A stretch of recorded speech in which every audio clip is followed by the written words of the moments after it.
નમસ્કાર, આપ જોઈ રહ્યા છો નેશન પ્લસ ન્યૂઝ. હું છું આપની સાથે હેતલ ભગત. આજરોજ વડોદરાના વાસણા રોડ ઉપર આવેલી સેન્ટ કબીર સ્કૂલ ખાતે નારાજ વાલીઓએ ભારે હોબાળો મચાવ્યો હતો. સેન્ટ કબીર સ્કૂલમાં ભણતા બાળકોના લિવિંગ સર્ટિફિકેટ લેવા માટે વાલીઓ ગયા ત્યારે શાળા દ્વારા પહેલા તોતિંગ ફી ભરવાનું જણાવીને બ્લેકમેલ કરવામાં આવ્યા હોવાનો પણ આક્ષેપ કરવામાં આવ્યો હતો. અત્રે નોંધનીય છે કે છેલ્લા કેટલાય સમયથી વડોદરા શહેરની શાળાઓ દ્વારા ગુજરાત સરકાર દ્વારા બનેલી ફી રેગ્યુલેશન કમિટીની દરખાસ્તોની એસી-તેસી કરીને વાલીઓ જાણે એટીએમ હોય એ રીતે રીતસરની લૂંટફાટ મચાવી રહ્યા હોવાની વારંવાર ફરિયાદો ઉઠતી રહી છે. જિલ્લા શિક્ષણાધિકારીની ઓફિસ પણ માત્ર વાલીઓની સમસ્યાઓનું નિરાકરણ લાવવાને બદલે હોતી હૈ ચલતી હૈની નીતિમાં વ્યસ્ત હોય એવું પ્રસ્થાપિત થઈ રહ્યું છે. ત્યારે આજરોજ મોટી સંખ્યામાં ઉપસ્થિત થયેલા વાલીઓને સેન્ટ કબીર સ્કૂલના પ્રિન્સિપલ દ્વારા હળધૂત કરીને અપમાનિત કરવામાં આવ્યા હોવાનો પણ ચોંકાવનારો આક્ષેપ વાલીઓ દ્વારા કરવામાં આવ્યો હતો. એકચ્યુઅલી અમને લોકોને પર્સનલી મેલ પણ આવે છે અને પર્સનલી ફોન આવ્યા હતા કે પેપર શોઈંગ માટે આજે બોલાવ્યા હતા. અમે એલસી માટે બી આવ્યા જોડે. તો આજે અમને આ લોકોને આ પેપર આપ્યું છે જેમાં અમારી ટર્મ ફી અને એ જે બાકી ફી છે ટોટલ આટલી ફી તમારી બાકી નીકળે છે એ રીતે અમને લોકોને ઇન્ફોર્મ કરવામાં આવ્યું છે. પર્સનલી પાછા બોલાવ્યા હતા, પર્સનલી ફોન કરીને. અત્યાર સુધીમાં કોઈ દિવસ પર્સનલી ફોન નથી આવ્યા કે આજે પેપર શોઈંગ છે મંડે તો પર્સનલી તમે આવજો. ટોટલ તો હવે ખબર નથી નંબર, પણ આ બધા જે ઊભા છે બધાના એ જ પ્રોબ્લેમ છે સેમ. બધા એલસી માટે જ આવે છે ને એ લોકોને જ આજે બોલાવ્યા છે, તમે જોઈ શકો છો. કારણ કે અહીંયા સ્કૂલનું બિહેવિયર કે એજ્યુકેશન લેવલ પર અમને હવે સેટિસ્ફેક્શન નથી તો સ્કૂલ ચેન્જ કરી રહ્યા છીએ અમે લોકો એટલા માટે. સોરી, હા, પેરેન્ટ્સ મિટિંગમાં અમે ઘણી વખત રજૂઆત પણ કરી છે તે છતાં બી અમને સેટિસ્ફેક્શન આન્સર કે સેટિસ્ફેક્શન એ લોકોનું બિહેવિયર રહ્યું જ નથી. તો હવે અમે લોકો એલસી માટે અપ્લાય કર્યું છે. સેન્ટ કબીર સ્કૂલ એના વિદ્યાર્થીઓને રૂપિયા છાપવાનું મશીન સમજીને તોતિંગ ફી વસૂલવા માટે વાલીઓને ફરજ પાડી રહી હોવાને લીધે આજે ભેગા થયેલ વાલીઓએ સ્કૂલ પાસે આ વધારાની ફી માટેનો યોગ્ય ખુલાસો માંગવામાં આવ્યો હતો.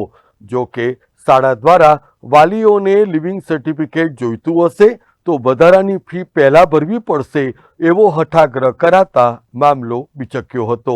શું છે, અમે લોકો ગ્રુપમાં બી અંદર મળવા ગયા પ્રિન્સિપલને તો એ વાત કરવા માટે રેડી નથી. ઉઠીને કેબિન બંધ કરીને બહાર જતા રહ્યા છે. એ અમને કોઈ રિસ્પોન્સ આપવા તૈયાર નથી. ઇવન આ બેનને એવું છે કે લાસ્ટ યર એમને એલસી લઈ લીધી તો એના ડોટર એમના સનનું પણ અત્યારે પેજ આપે છે ને અત્યારે તમારે આટલું ફી પે કરવાની છે. ઇવન અમે લોકોએ એ ગુંડાગીરી જ કરી રહ્યા છે. જ્યારે બચ્ચાઓ ભણતા હતા ત્યારે પણ ગુંડાગીરી કરે છે, અત્યારે બી વ્હાઇટ કોલર ગુંડા કહીએ ને એ રીતનું જ છે. જ્યારે બચ્ચાઓ જાય છે ઇવન એ લોકો એમનું એક પણ માઇનસ પોઈન્ટ સાંભળવા માટે રેડી નથી. અમે લોકો જ્યારે પણ ઓરિએન્ટેશનમાં આવતા અને કદાચ કોઈ ટીચર્સ કે એમને સિસ્ટમ માટે અમે એમને કમ્પ્લેન કરતા હતા ત્યારે એ લોકો બચ્ચાઓને ટાર્ગેટ કરીને એમને હેરાન કરતા હતા. હવે આગળ અમારે આ બધું વસ્તુ અમારે બીજું કશું નથી જોઈતું. આ ફીસ પે નથી કરવી અને અમને એલસી જોઈએ છે. અમે લોકોએ એમની પાસે હાઈકોર્ટનો ઓર્ડર પણ માંગ્યો છે, અમે એફઆરસીનો ઓર્ડર પણ માંગ્યો છે. એવું કહી રહ્યા છે કે એફઆરસીનો ઓર્ડર એફઆરસીની વેબસાઇટ પર ઇન્સ્ટોલ છે પણ એ નથી. એમને કીધું કે હાઈકોર્ટનો ઓર્ડર એ મને એવું કહે છે કે 25 તારીખે તમને પે કરવાનું કીધું છે પણ હું તમને એક વીકમાં ડિટેલ્સ કાઢીને આપું. જ્યારે તમને ખબર છે કે હાઈકોર્ટનો ઓર્ડર અત્યારે હવે કોઈ પણ કોર્ટના ઓર્ડર 24 કલાકમાં અપલોડ થાય છે.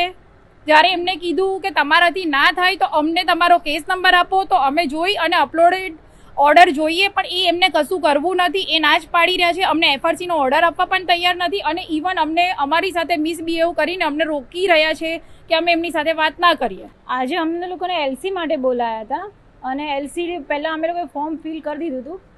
તો આજની અમને મેમનો ફોન આવ્યો તો અમે લોકો એલસી લેવા આવ્યા છે. પહેલાં અમને કશું જ નહોતું કીધું. આજે લેવા આવ્યા છે ત્યારે અમને કહી રહ્યા છે કે તમારે આટલી ફીસ પે કરવી પડશે, કે એફઆરસી પ્રમાણે આવી ગયું છે ને 1 મહિના પહેલાં જ એનું કંઈક રિઝલ્ટ આવ્યું છે. તો એ લોકો નવા વર્ષ માટે લાગુ કરે ને. અત્યારે અમને લોકોને કહી રહ્યા છે કે આપશો તો જ અમે લોકો તમને એલસી આપીશું, કે જે વસ્તુ ખોટી છે.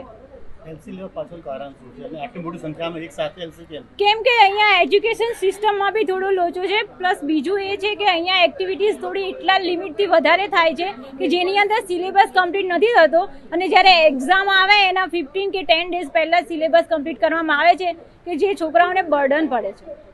એટલા માટે થોડી સ્કૂલ ચેન્જ કરવી છે. અને હવે આગળ શું કરશો? હવે આ લોકો ફી માટે દબાણ કરી રહ્યા છે તમારા ના, ઉપર? ફીસ તો નહીં જ આપીએ ને. કેમ ફીસ પૈસા થોડા ઝાડ પર થોડી ઉગે છે કે આપી દઈશું આને. આજે તમે સ્કૂલમાં ગયા હતા, વાત થઈ સ્કૂલના જે પણ administration હા, પ્રિન્સિપલ મેડમ જોડે વાત કરી છે મેં, તો એ અમને આ રીતે કાન ઉલટા પકડાવે છે, કોઈ બી રીતે બોલી રહ્યા છે કે આમ નહીં આમ નહીં, હવે રૂલ્સ આવ્યો છે. આવું કોઈ સર્ક્યુલર અમને મળ્યું નથી પહેલાં, અને જ્યારે અમે અહીંયા એલસી લેવાય છે ત્યારે જ અમને આવું વસ્તુ કહેવામાં આવી છે, એટલે અમને એ માન્ય નથી.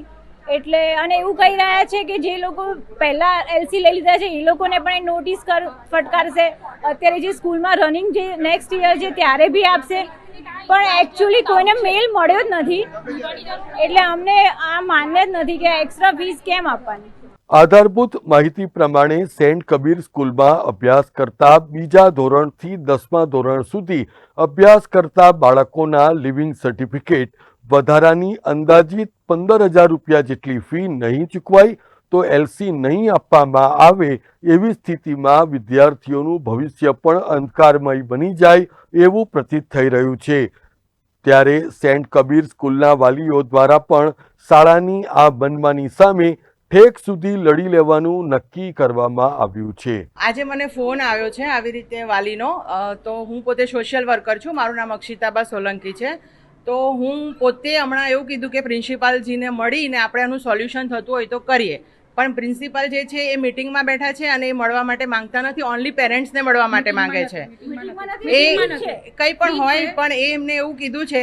તો હવે આપણે આગળ પગલાં ભરીશું અને આગળ ડીઓ પાસે પણ જઈશું, બનશે તો આગળ શિક્ષા મંત્રી પાસે પણ જઈશું, ગાંધીનગર પણ જઈશું. હવે આગળ આપણે આપણી રીતે ઓન પેપર લડીશું, કેમ કે આ લોકો હવે પોતપોતાની મનમાની કરવા માંડ્યા છે. આ એક સ્કૂલનું નથી, ઘણી બધી સ્કૂલોમાં આવું થઈ રહ્યું છે. તો હવે આ પેરેન્ટ્સ જે છે એ અમારી પાસે આવ્યા છે, તો અમે એમની સાથે એન્ડ સુધી લડીશું. Bureau report, nation plus news, Vadodara. સમાચારોના સતત અપડેટ મેળવવા માટે અમારી નેશન પ્લસ ન્યૂઝની યુટ્યુબ ચેનલને સબસ્ક્રાઇબ કરો, બેલ આઇકન દબાવો અને જોડાયેલા રહો ફેસબુક, ઇન્સ્ટાગ્રામ અને ટ્વિટર પર.